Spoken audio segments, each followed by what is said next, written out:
Ele é da periferia, é de Itaim Paulista. Se vocês vissem como é Itaim Paulista, se vocês vissem como é aquela periferia, Zona Leste de São Paulo, nasceu lá e se declara um suburbano convicto. Ele é Alessandro Guzzo. A Suburbano Convicto começou em 2004 para promover eventos e para cuidar da minha carreira, para cuidar dos meus livros, divulgar uma palestra. Nasceu no Itaim Paulista porque estávamos lá no momento. Quando a livraria veio para o centro, a gente precisava trazer as pessoas do segundo andar do prédio, elas não iriam chegar. No Itaim Paulista, quando a livraria era lá, ela era pequenininha numa garaginha, a gente tinha um encontro com o autor, a gente chamava o Ferrez, um poeta, um escritor, e levava lá, Marcelino Freire foi, vários nomes importantes foi lá. Chamava o cara para autografar o livro lá na livraria e no final a gente fazia umas poesias, mas não era o Sarau Suburbano ainda. Quando a gente veio pra cá, a gente fez um encontro com o autor só. Mas o evento tinha tanta cara do Itaim que não pegou aqui no Bexiga. Uma contratante de uma feira do livro de Canoas, do Rio Grande do Sul, me ligou e falou: Guzzo, eu quero você aqui na Feira do Livro fazendo o seu sarau. Posso chamar de sarau suburbano? Eu falei: pô, mas não tem um sarau. Ela falou: não, como não tem? Eu vejo no seu blog, o pessoal se reúne, faz poesia. Eu falei: não, mas é um evento. Expliquei pra ela que o encontro com o autor acabava em poesia. Ela falou: não quero saber. Vem você e mais 4 poetas e faz o sarau aqui. Posso chamar de sarau suburbano? Ela falou de novo. Eu falei: tudo bem, pode chamar de sarau suburbano, e marquei. A gente tinha agendado aqui, a gente tinha um evento que ainda existe, mas que é esporádico, que é o Suburbano em Debate. A gente chama 3 pessoas para debater um assunto. E ia ter uma edição falando justamente sobre sarau, e tinham 3 debatedores. Eu estava incomodado de ir lá no Rio Grande do Sul fazer um sarau que não existia aqui. E aí, quando teve o Suburbano em Debate sobre sarau, era uma semana antes da viagem para o Rio Grande do Sul, e eu fazendo o debate com os caras, me surgiu a ideia: se eu fizer a primeira edição do sarau aqui, lá em Porto Alegre vai ser a segunda, e aí o evento já vai ter existido. E foi assim que nasceu, na realidade. E aí rolou um sarau no dia do debate, por conta do meu incômodo de ir lá fazer uma mentira, uma coisa que não existia. Quando a gente voltou lá de Porto Alegre, o sarau continuou, né? A gente tinha um espaço em 2009 lá no Itaim Paulista. Depois que a gente fechou a livraria, a gente teve um espaço sem comércio, um espaço só cultural. E aí, como a gente tinha 2 espaços aqui e lá, a gente fazia uma vez por mês aqui, uma vez por mês lá. Acabou lá o espaço, a gente perdeu o apoio que a gente tinha e tal, aí a gente trouxe pra cá, em vez de fazer uma vez por mês aqui ou outra lá, a gente passou a fazer 2 vezes por mês aqui. Só que era na segunda e na quarta terça-feira do mês, e toda hora o pessoal ficava perguntando isso, eu ficava dando essa informação, e aí tinha gente que vinha na terça-feira errada, e o bagulho tava ficando doido. E aí eu peguei e falei: porra, mano, virou o ano, né, de 2011 pra 2012. Aí eu cheguei na Marilda, no Evandro, na minha produção, cheguei no Tubarão que faz sarau comigo e falei: pô, gente, vamos voltar o ano que vem semanal? E aí a gente pesou na balança os contras e os prós, e o dia que tiver chovendo, e o dia que tiver frio, e o dia que... será que vai ter público, será que vai ter poeta? E aí a gente decidiu, pesando os contras e os prós, que a gente tornaria um sarau semanal. E o ano de 2012 todo foi semanal, e a gente continua semanal, comemorando hoje 3 anos. Hoje, dia 4 de maio, sábado que passou agora, a gente completou 3 anos, e hoje foi um sarau. A gente não divulgou como comemorando 3 anos, mas a gente estava comemorando 3 anos.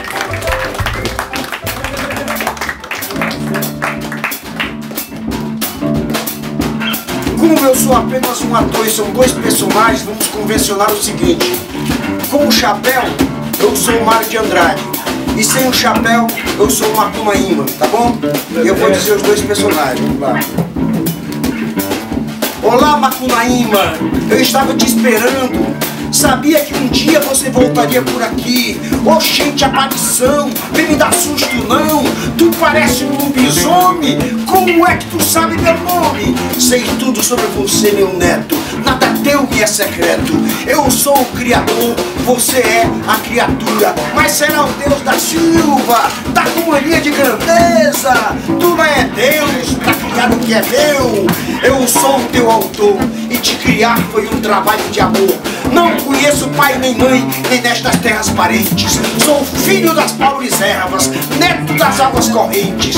Para que os brasileiros não esquecessem seu herói, fui te buscar na fala do povo, no colorido das praças, nas festas de rua, com muita meiguice de sentimento, paciência no entusiasmo, força na peitaria e capricho na expressão da poesia. Pois não estou satisfeito com o meu destino.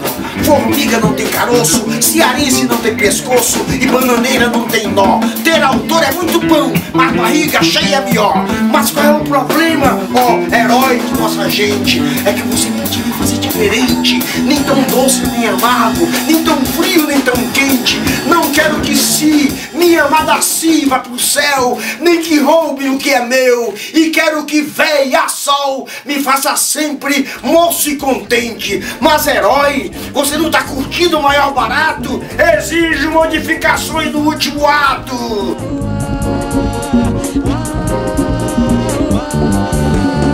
Um sarau só, e você observa tudo que aconteceu aqui hoje, pô, não tem como você sair no mínimo pensando, né, cara? No mínimo pensando, caramba, tem um monte de gente, pô, divergindo, falando, protestando, reclamando, amando, entendeu? Então, assim, é muitas emoções numa noite só. O sarau dá um direcionamento, né? A gente tenta não politizar. Você viu que hoje o tema redução da maioridade penal, que eu sou contra total, mas hoje foi um tema, né, que estava no ar, que muita gente falou desse assunto, porque é um tema que está aí nas ruas, né, mano? É uma discussão que está nas ruas. Mas a gente tenta manter o lado cultural do sarau e não politizar muito, porque a gente não quer transformar o sarau num partido político. Mas os assuntos que são necessários discutir, a gente discute naturalmente, seja numa fala de alguém, seja numa poesia. Redução da idade penal, o sistema está em prol, mas não pense em reduzir a presença dos menores no farol. Aceita exploração infantil e não investiu em escola, mas a Copa é no Brasil, encomenda a cachirola. Prender o menor é a solução que a burguesia pensa. Se fosse playboy nos delitos, tratariam como doença. E o tratamento seria no psicólogo mais caro. Já para os nossos sobra essa bosta de sistema carcerário. Eu acho que transforma muito, porque tem gente que chega aí totalmente tímido, mal fala e tal, e aí depois de algumas semanas o cara fala, porra, queria declamar uma hoje e tal, e aí depois você vê que o cara absorveu alguma coisa. A gente não é dono da verdade, a gente não é dono de nada, a gente só realmente acredita nas nossas verdades. A gente vê também que tem um monte de gente que ainda discrimina a literatura feita pela periferia, porque não esperavam que a gente estivesse lançando um monte de livro. Todos os próximos 5 sarau tem lançamento de livro. Quer dizer, não é eu que estou lançando, são pessoas de todos os lados lançando. Hoje a gente recebeu uma autora lançando um livro, então isso mostra que o pessoal está produzindo. Um cara esses dias no Twitter falou pra mim, ah, você é da literatura marginal, aquela que antes de roubar o celular, a carteira, disse que perdeu.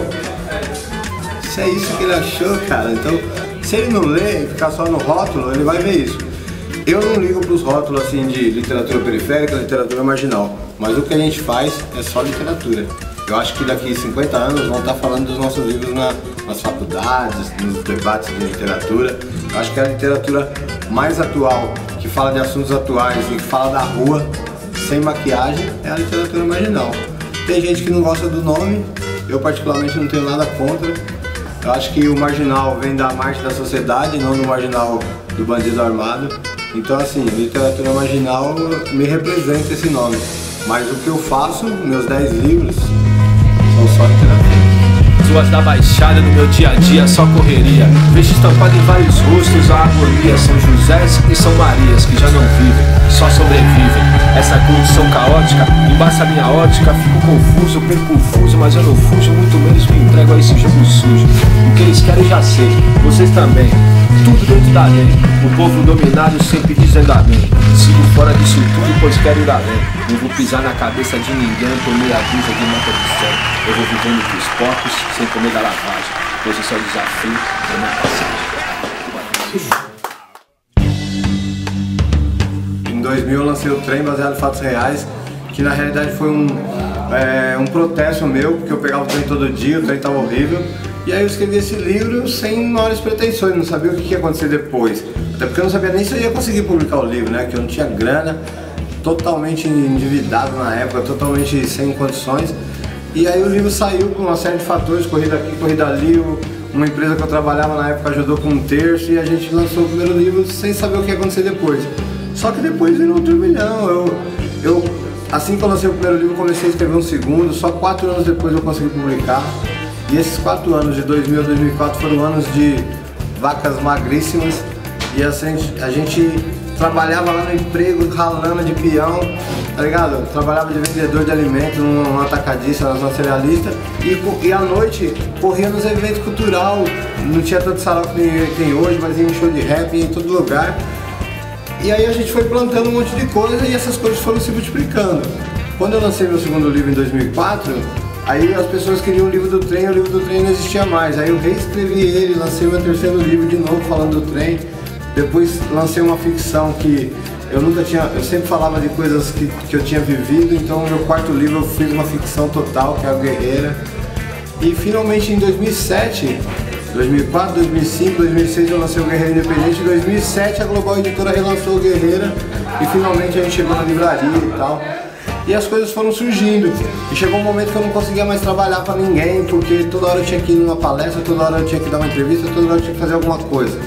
E aí nesse momento eu chamei minha esposa e falei, vou largar esse trampo formal e vou me dedicar ao que eu gosto, vou dedicar ao universo cultural. Eu trabalho com qualquer coisa, contanto que tem algum vínculo cultural. Perguntei se ela apostava nisso, ela falou que se não desse certo depois a gente procurava outro emprego. E aí eu larguei meu último emprego há 4 anos atrás e desde então eu vivo só de cultura. O artista que sofria e o artista que salvava, mas tinha um bandido mais perigoso do que buchada azeda. O cara que não comeu buchada azeda só comeu aquele churrasco grego ali na Virateria lá do Paysandu, o Xavier Toledo. Comi os dois, mano.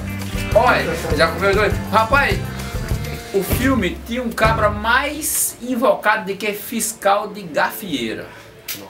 Aquele cabra do 69 que você vai entrar e o cabra já tá...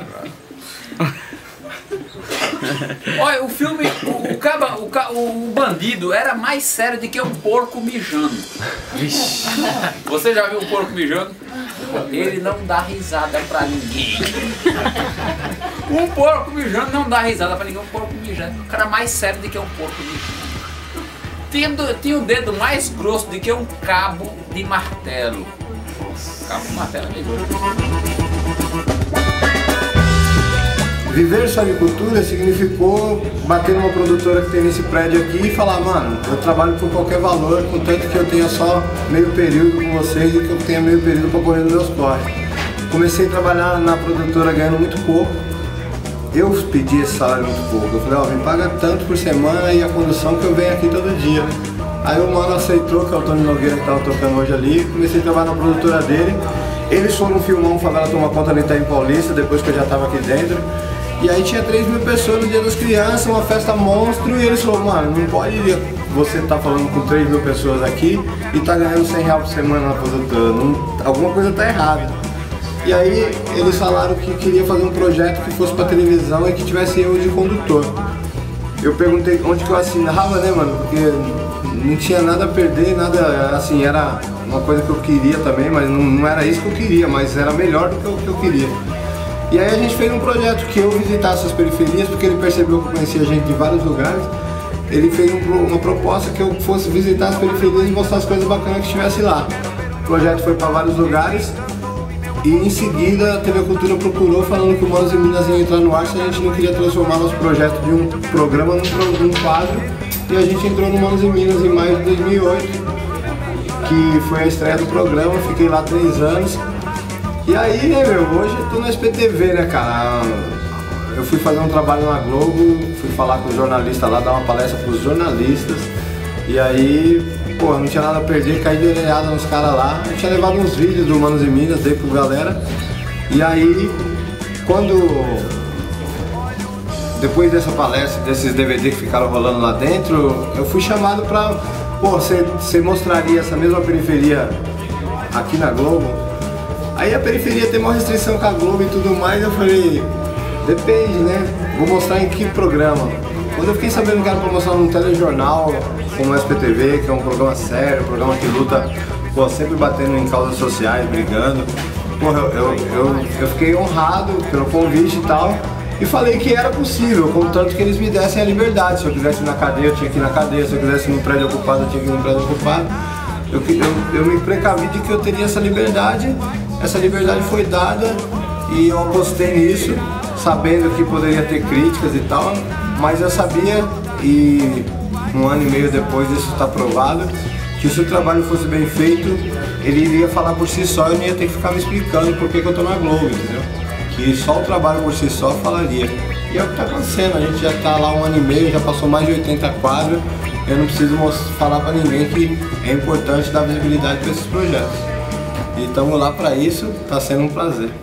O sistema ele vem alienando a gente, ele vem matando certas coisas na gente.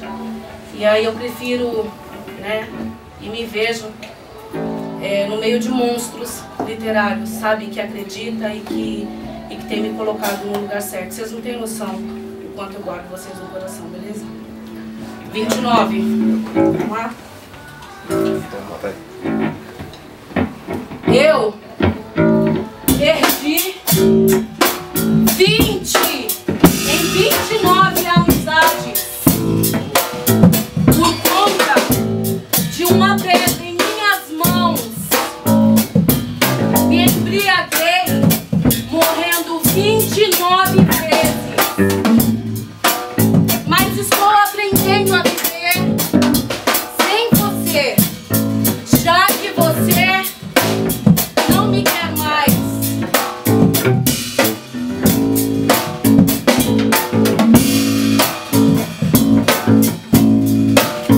Passei 29 meses em um navio e muito mais de 29 dias na prisão.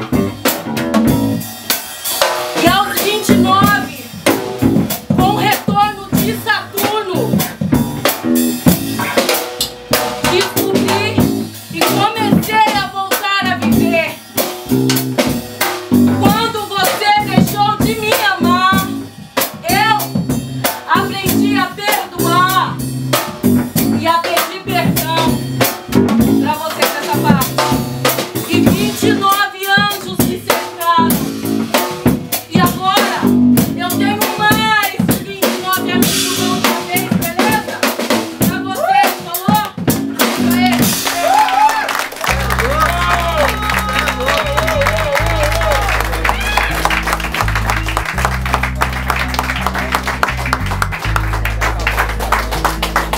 Você quer saber? Então, vou te falar. Porque as pessoas sadias adoecem, bem alimentadas ou não, porque perecem. Tudo está guardado na mente. O que você quer nem sempre condiz com o que o outro sente. Eu tô falando é de atenção, que dá cola ao coração e faz marmanjo chorar. Se faltar um simples sorriso, às vezes um olhar que se vem da pessoa errada não conta. Amizade é importante, mas o amor escancara tanto. E o que te faz feliz também provoca dor. A cadência do surdo no couro que se forjou. E aliás, cá pra nós, até o mais desandado dá um tempo na função quando percebe que é amado. E as pessoas se olham e não se falam, se esbarram na rua e se maltratam. Usam a desculpa de que nem Cristo agradou. Falou, cê vai querer mesmo se comparar com o Senhor? As pessoas não são más, mano. Elas só estão perdidas. Ainda há tempo. E aí eu tava na produtora e eu falei, meu, tem que fazer um filme lá na minha quebrada. Aí o pessoal falou, cadê o roteiro? E aí eu puta o roteiro, eu fiquei muito tempo tentando fazer esse roteiro. Aí eu fiz mais ou menos o roteiro, não foi um grande roteiro, mas o argumento eu tinha certeza. O roteiro não era tão bom, mas o argumento eu tinha certeza. E aí convenci as pessoas de que seria possível e importante o filme acontecer. Depois que superou a fase do cadê o roteiro, vem a fase do precisamos captar dinheiro. Eu falei, mano, vocês não estão entendendo, o filme tem que ser agora, nesse momento, não dá pra esperar captar dinheiro. Vamos fazer esse filme, quem sabe um outro a gente capta dinheiro. E aí fiquei um ano falando, toda reunião que, e o que você acha? Eu acho que tem que fazer meu filme lá também, né, no meio desse projeto. E aí um dia, de tanto eu falar, o Tony Nogueira, que vocês conheceram hoje ali, Ele falou, Buzo, vamos esquecer a estrutura da produtora total, as pessoas, todas as pessoas da produtora, e vamos fazer um filme eu e você com essa camerinha. Cadê aqui pra você? Então, eu até fazia essa parada de rap aí, mas é uma parada que já tá morta, entendeu? Foi ilusão e é o seguinte, montei uma parada ali embaixo, inclusive se você quiser uma da preta, uma da branca, uma amarelinha Rayovac, estamos trabalhando com várias paradas, vários produtos aí. De boa mesmo. Ah, e na moral, não vai ter mais um rap mesmo, tá ligado? Você canta bem pra caramba. Eu sei, mano, mas não, é que eu não uso o Android, então... E é o seguinte, se você conhecer um pessoal aí que queira chegar no rejunte aí da situação do azulejo, tá bom. Fala pra chegar com a gente aí. Tá bom, falou, irmão. Firmeza, falou então. Valeu.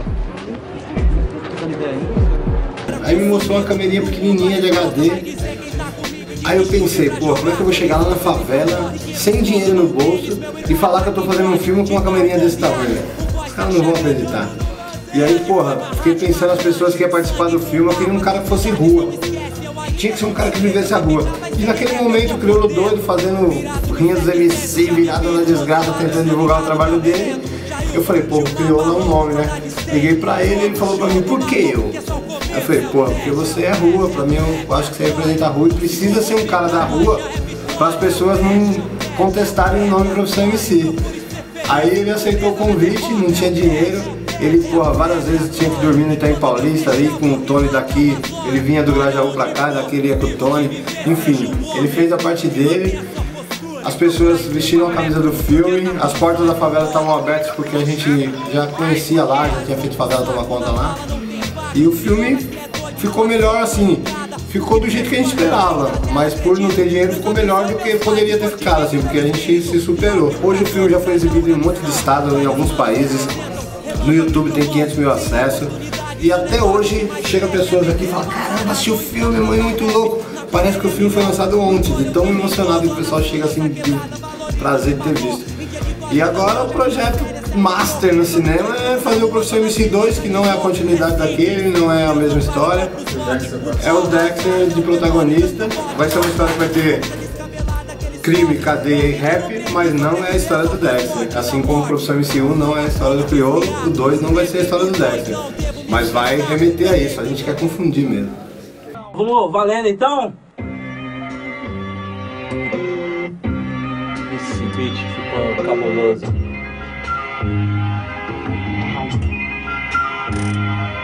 Então, quem mandou do desacreditar, tá? Disse que ia voar, mas nem saiu do chão. Escuta bem o que os neguinhos vai falar. Pra que ser, ó, se tu não sabe laçar? Então, quem mandou do desacreditar? Disse que ia voar, mas nem saiu do chão. Escuta bem o que os neguinhos vai falar. Pra que ser, ó, se tu não sabe laçar? É, você vê, essa é pra quem desacreditou do meu rolê. Tira sarro de mim pelas costas e do meu nome, que eu sou branco demais pra ser crioulo e beija. É, mano, isso continue até quando? Se eu já fui preto demais até pra trabalhar num banco. Hipocrisia no mundo eu já sabia mundano, mas... Ser suburbano convicto é fácil de definir. É querer trabalhar por uma quebrada mais cultural. O sarau aqui é toda terça-feira na rua 13 de maio 70, segundo andar no Bexiga, entrada grátis. Venham conhecer o sarau, certo? E também, quem quiser, dia 18, na madrugada, 18 para 19, a gente vai estar 2 horas da manhã no palco da São Bento, na virada cultural. Primeiro, fica o convite.